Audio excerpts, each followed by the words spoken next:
Iman. Iman Setiawan. Oh ya udah kamar mandi. Ada Pak Iman Pak. Ini Pak Aweng, ada Pak Aweng.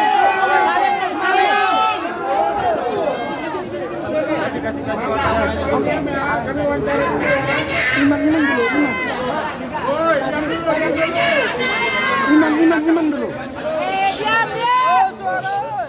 Nanti sebentar lagi dicalin. Ada bapak. Nah, cari siapa yang memiliki tanggung jawab dalam apakah ada di gubernur, apakah Ini adalah figur. Kepres yang ini salah satu pelaksana kewenangan menangani Batam ini sepenuhnya itu menjadi kewenangan DPP. Maka saya selaku wakil pemerintah pusat membantu mensupport itu. Makanya berkali-kali kan kita ikut bersama-sama rapat bersama BP Batam, kemudian SAPD dan juga beberapa kementerian terkait.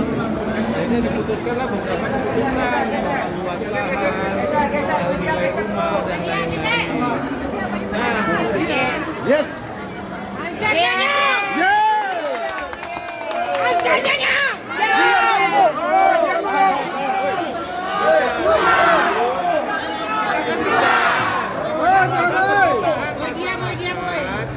supaya mereka tidak direlokasi semua ke Pulau Galang, tapi ada satu tempat yang ditetapkan di situ, ya di Tanjung Bangun itu.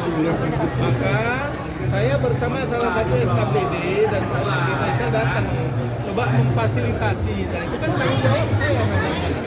Lalu itu ada usulan kita dudukkan dengan BP, Rudi dan juga dengan PTMEK, ya. Nah masyarakat minta mereka dialokasikan lahan di tempat di Rempang juga. Itu karena menyangkut historis. Nah waktu itu kan berjalan dengan baik. Tinggal sebenarnya kan komunikasi nih. Nah kita kan kalau urusan membebaskan lahan, proyek investasi, semua mesti kita rangkul gitu. Tidak hanya yang pro, yang kontra, tapi kita bahas duduk bersama. Tokoh-tokoh, orang tua-tua di sana kita ajak bicara. Dan akhirnya masyarakat lambat laun memahami dan sebagian ada yang bersedia dipindahkan dengan living cost yang disepakati. Kemudian juga pemerintah pusat menyediakan anggaran untuk infrastruktur. Kalau kemarin tuh 300 miliar, saya sama Dirjen Bina Marganya itu, Dirjen Cipta Karya, Ibu Diana itu bahas itu. Tapi menyangkut kawasannya belum lepas dari kawasan hutan. Kita dorong BP melalui deputinya, Pak Firman Saad untuk mempercepat mendorong itu di Kementerian Kehutanan karena ini proyek nasional didukung oleh semua kementerian. Karena ini cuti juga waktu Pak Presiden menandatangani. Nah setelah itu anggaran itu 300 miliar sayang karena waktu itu belum selesai. Saya nggak tahu nasibnya bagaimana.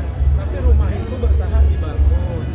Nah saya kira investasi itu sejauh bisa membawa masyarakat lebih baik, nelayan-nelayan kehidupannya bisa lebih baik, masyarakat dengan fasilitas yang lebih baik, saya kira kenapa tidak mengikut sertakan anak-anak mereka, kita latih untuk mereka ke depan bisa ikut serta di dalam investasi itu. Seperti Bintang Alumina Indonesia, saya kan komitmen sama pengusahanya, lu mesti latih anak-anak kita di China 1,5 tahun dia latih di Nanshan, sehingga pulang mereka jadi operator-operator muda, mengurangi tenaga kerja asing yang ada di sana. Sekarang bertahap selain in-house training kemarin Ibu hadir, ya di tempat Pak Santoni itu, kemarin di China itu 20 orang dilatih gitu. Nah jadi transformasi itu yang kita mesti jadikan sebagai pendorong gitu ya, agar investasi ini bisa berjalan. Saya yakin insya Allah ke depan, asalkan masyarakat bisa lebih baik, kehidupannya, fasilitasnya lebih terjamin, infrastrukturnya tersedia, kita siapapun menjadi gubernur kita akan dukung itu sebetulnya, gitu ya. Jadi kita sejauh investasi, apalagi itu hilirisasi